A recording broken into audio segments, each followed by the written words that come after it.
Special update পাওয়ার জন্য subscribe করে bell আইকনে ক্লিক করতে ভুলো না।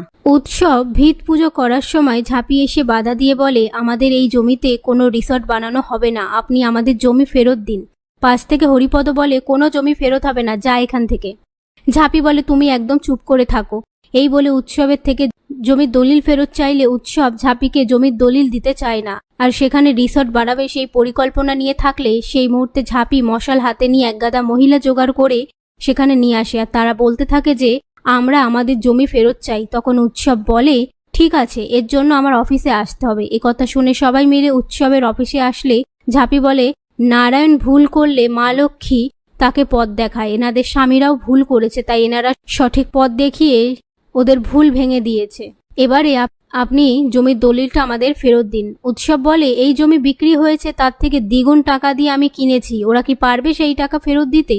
কথা শুনে ঝাঁপি একটা ব্যাগ খুলে উৎসবের টেবিলের ওপরে রাখলেই সেই ব্যাগে একে একে সব মহিলারা এসে টাকা দেয়। এরপর ঝাঁপি হরিপদকে বলে, গুনে নাও। ও, তুমি তো আবার গুনতেও পারো না।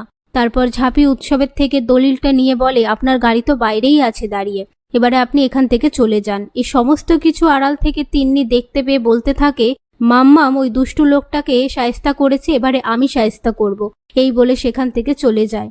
ওদিকে ঝাঁপি বাড়িতে ফিরে তিন্নিকে দেখতে না পেয়ে চারিদিকে খোঁজাখুঁজি করতে থাকে।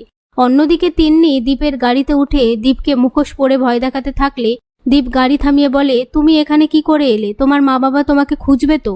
তখনই তিন্নি গাড়ি থেকে নেমে পালিয়ে যায়, আর দীপ তিন্নির পিছু পিছু ছুটতে থাকে।